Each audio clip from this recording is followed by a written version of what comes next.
यार बेटा, उठ जा नालायक, सुबह के 8 बजने को है। तुझे एग्जाम नहीं देना क्या? थोड़ी देर और सोने दीजिए ना पापा। तू उठता या फिर मैं तेरे ऊपर पानी फेंकूं? रोज गधों की तरह सोता रहता है, पेपर की कोई टेंशन ही नहीं है। और एक हमारा समय था जब हम पेपर में फेल होने के डर से रात भर पढ़ा करते थे, सो ही नहीं पाते थे। तो क्या आप उसका बदला मुझसे लेंगे? मैं 15 मिनट बाद उठ जाऊंगा, आप प्लीज जाइए, मुझे डिस्टर्ब मत कीजिए। इतना कहकर रौनक रजाई ढककर फिर से सो जाता है। तू ऐसा नहीं मानेगा, रुक मैं अभी पानी लेकर आता हूँ। बस फिर क्या था, इतना कहकर वो भागते हुए बाथरूम में जाते हैं और पानी की एक बड़ी सी बाल्टी लाकर रौनक के ऊपर फेंक देते हैं। पानी पड़ते ही रौनक झट से उठ जाता है। ये आपने क्या किया पापा? अब तू उठेगा नहीं तो यही करना पड़ेगा ना। वैसे थैंक्स डैड, आपके कारण ना अब मुझे नहाने की भी जरूरत नहीं पड़ेगी। चलिए अब आप माँ से बोलकर मेरे कपड़े निकलवा दीजिए, तब तक मैं ब्रश कर लेता हूँ। वैसे कल ना आप एक काम और करना, नहलाने के साथ साथ मुझे ब्रश भी करवा देना। ये ब्रश करने में ना मुझे बहुत आलस आता है। रौनक की बातों से अरविंद का मुंह खुला का खुला रह जाता है। वो अपनी पत्नी कमला के पास जाता है और रौनक की हरकतों के बारे में बताता है, जिसे सुन उसकी पत्नी हंसने लगती है। तुम अपने बेटे को समझाने के बजाय हंस रही हो। रौनक बच्चा है, धीरे धीरे सुधर जाएगा। आप क्यों उसके पीछे पड़े रहते हो? अभी नहीं सुधरेगा तो कब सुधरेगा? 10वीं क्लास में है रौनक, वो अब कोई बच्चा नहीं रहा। अरविंद की इतना बोलते ही वहाँ रौनक भी आ जाता है। क्या डैड, मैंने आपको एक काम दिया था, वो भी नहीं हुआ आपसे। अरे क्या हुआ बेटा? माँ, मैंने डैड से बोला था कि वो आपको बोलकर मेरे स्कूल की यूनिफॉर्म निकाल दे, लेकिन मेरे पीछे पड़ने के अलावा इनसे एक काम ढंग से नहीं होता। देख रही हो कमला, देख रही हो अपने लाडले को? अरे आप चुप रहिए जी। चलो बेटा, मैं तुम्हें कपड़े निकाल कर दे देती हूँ। बस ऐसे ही साल पर साल बीतते जाते हैं, लेकिन रौनक के रवैये में कोई बदलाव नहीं आता। वो पहले से भी ज्यादा आलसी और पूरी तरह अपने माता पिता पर निर्भर हो जाता है। 2 साल बाद पता नहीं कहाँ गायब रहता है पूरे दिन, अब तक तो आ जाना चाहिए था। अरे आप इतनी फिक्र क्यों कर रहे हैं उसकी? दोस्तों के साथ खेल रहा होगा, आ जाएगा अभी। ये कोई टाइम है खेलने का? 10 बजने वाले हैं, इतनी रात में कौन खेलता है? कमला कुछ कहती उससे पहले ही रौनक वहाँ आ जाता है। मम्मी जल्दी से खाना लगा दो, बहुत भूख लग रही है।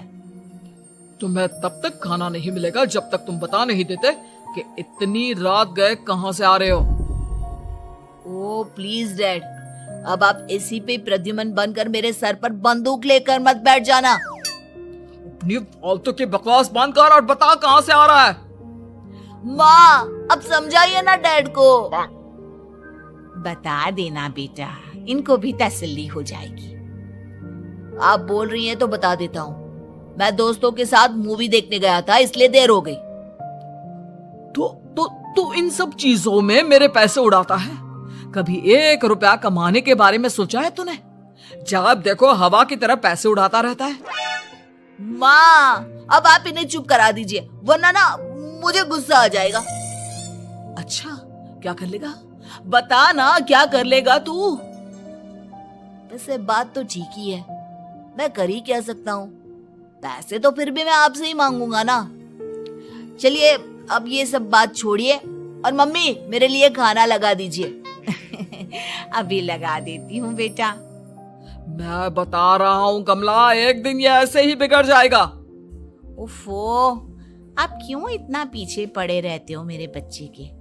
बात की बाद में देखेंगे, अभी आप शांति से उसे खाना खाने देंगे। अगले दिन डैडी मुझे 10,000 रुपए चाहिए। हाँ? अब इतने पैसे क्यों चाहिए तुझे? डैड आप बिना सवाल किए कभी पैसे नहीं दे सकते क्या? जब तक तू बताएगा नहीं तुझे पैसे भी नहीं मिलेंगे। अरे अब आप अपने बेटे को पैसे भी नहीं दे सकते? नालायक, तेरी उम्र के लोग नौकरी करते हैं और एक तू है जो नौकरी करने का नाम ही नहीं लेता कभी। आप लोगों के होते हुए भला मैं नौकरी क्यों करूं? अरे हम कब तक पैसे देंगे तुझे? तुझे भी तो अपने पैरों पर खड़ा होना होगा ना। कौन सा उधार के पैरों पर खड़ा हूं? अपने ही तो पैरों पर खड़ा हूं मैं। इसी तरह रौनक दिन प्रतिदिन लापरवाह होता जाता है।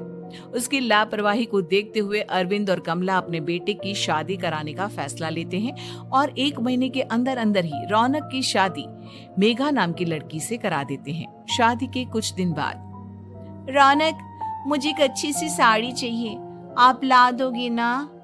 हाँ, क्यों नहीं। कितने तक की आती है साड़ी? यही करीब 5,000 तक की। तुम चिंता मत करो, मैं आज ही डैडी से पैसे मांगकर तुम्हारे लिए साड़ी ले आऊंगा। आप कब तक ऐसे ही अपने पापा से पैसे मांगते रहेंगी? कोई अच्छी सी नौकरी क्यों नहीं कर लेते आप? अरे डैड के होते हुए मुझे नौकरी करने की जरूरत ही क्या है? पर आप ऐसे कब तक उनसे पैसे मांगते रहेंगे? कुछ आपको अपने दम पर भी तो करना होगा ना।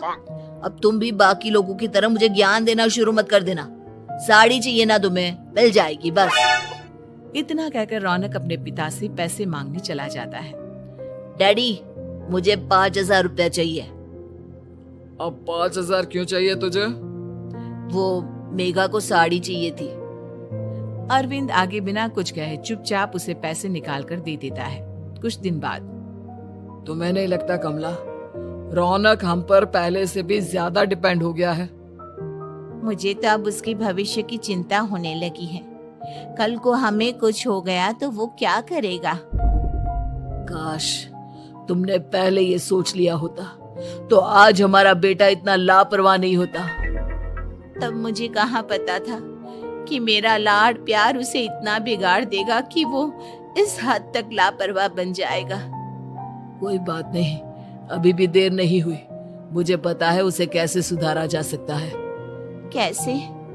अरविंद कुछ कहता उससे पहले रौनक वहां आ जाता है और पैसों के लिए हाथ फैलाने लगता है। डैड, मैं और मेघा बाहर घूमने जाना चाहते हैं। अरे वाह, ये आज सूरज कहाँ से निकला है? Dad please.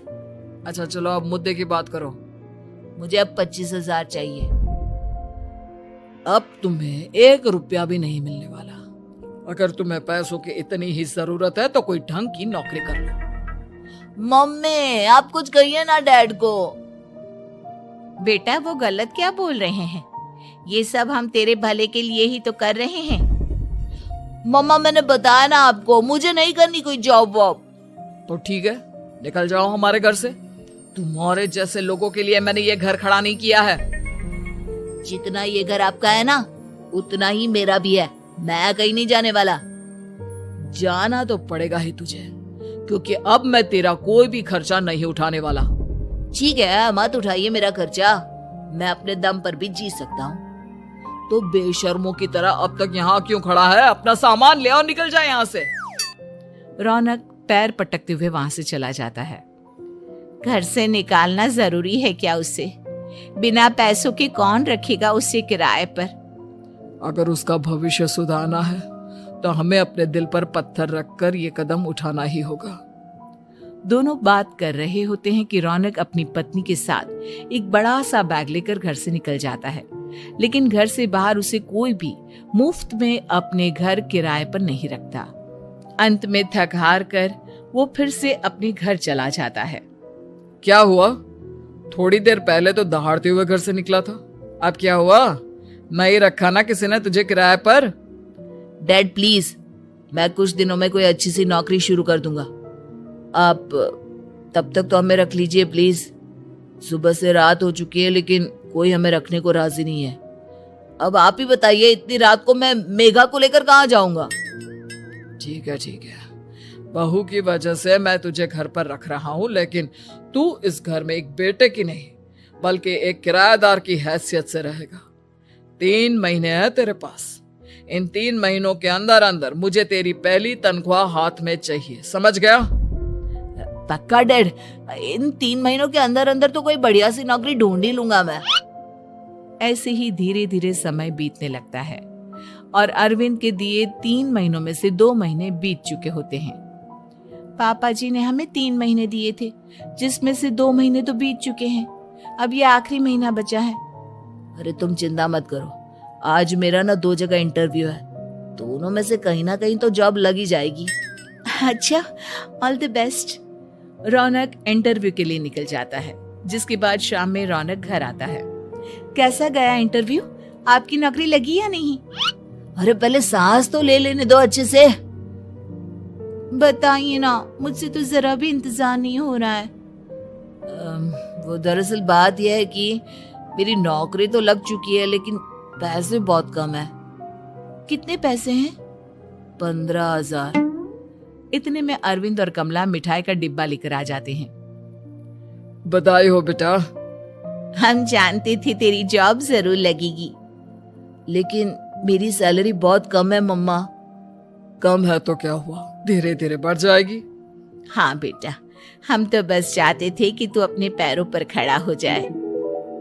मतलब अब आप मुझे घर से नहीं निकालेंगे? नहीं, ये सब हमने तुझे जिम्मेदार इंसान बनाने के लिए किया था। Thank you mummy papa. अगर आप दोनों ऐसा नहीं करते तो मुझे कभी अपनी जिम्मेदारियों का एहसास तक नहीं होता।